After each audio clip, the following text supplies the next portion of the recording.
Although the Chinese emperors always believed in immortality, it was counterproductive, and their average life expectancy was only 38 years.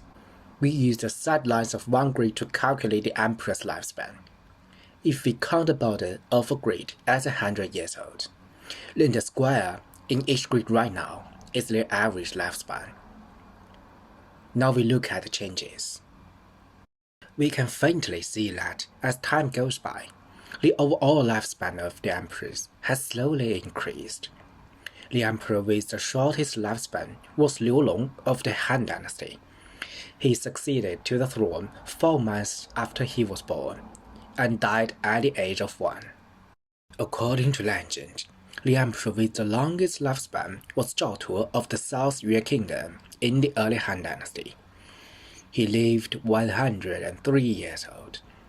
However, since he was born before the Christian era, the authenticity remains to be verified. But we can be quite sure that the other oldest emperor is Qianlong, who lived to be 89 years old, and his life basically ran through the entire 18th century. It can be said that an emperor who lives for a long time does not necessarily rule for a long time. Compared to the average lifespan of 38 years, the average length of rule is 12 years, accounting for almost 1/3 of their lives. The emperors who ruled for a short time are too numerous to list, but the emperors who ruled long are clear to us at a glance. Among them, Yuan Ying of the Northern Wei dynasty was less than 1 day in reign.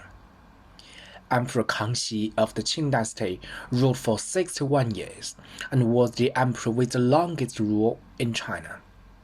In order not to surpass him, his grandson Qianlong gave way after 60 years of ruling, and became the man behind the curtain for another 4 years after abdication.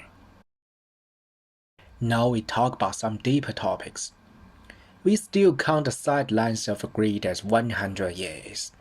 The left side represents the lifespan and the right for the rule length. By drawing the pink average line of these two, we can see that there are quite a few emperors whose data are both below the average. In the middle and late periods of the feudal era, the ever-filling green symbolizes the ever-increasing stability of rule. This implies the continuous concentration and strengthening of their imperial power.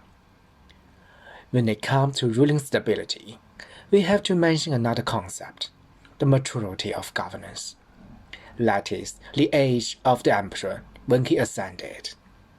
Unlike most over 50s leaders in the world today, the average age of ascending the throne for Chinese emperors is only 24 years old. If we use a small grid to represent an emperor, we can see their age distribution when they became the throne from the chart on the left. We can see 2 emperors ascending to the throne at birth. They are Liu Long and Yuan Ying we mentioned earlier. In addition, 2 emperors waited until they were 66 to show their talents. One was Wu Sangui, a self-claimed emperor against the Qing dynasty. The other one, you must not have thought. It is Wu Zetian. In addition, the political careers of 5 emperors have been interrupted. In other words, they have been on the throne twice. It is worth mentioning the last emperor, Isinguro Puyi here. His second emperor dream seemed to be realized in the puppet Manchukuo in 1932. However, this period of history has exceeded Chinese feudal stage, and this regime is not accepted by Chinese. So his dream would always be just a dream. Going back to the chart on the left, we find that the average age of 24 is just a shallow appearance, and quite a few emperors have obviously come to the throne earlier.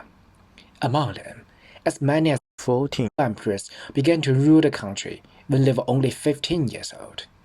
Just imagine, what were you doing when you were 15 years old? There are ascended thrones, there are abdications, as well as there are deaths waiting for them after their retirement. in view of the different ages and lengths of rule of the Chinese emperors. On the left edge, their abdication ages are inevitably blooming everywhere.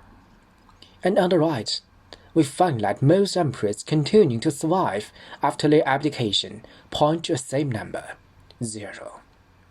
This reflects the characteristics of the hereditary system of Chinese feudal society, because most emperors would pass the throne at the end of their lives. So there seems nothing abnormal with this chart at first glance. But if we look at it from another angle, then we can understand it as most of the Chinese emperors died at different and random ages. In other words, the Chinese emperors might face a random risk of death at all times. It is an extremely scary question if we dive deep. Perhaps, at this moment, you have already got a bold conjecture in your mind. Then with your idea, let's finally explore the mystery of the death of these emperors.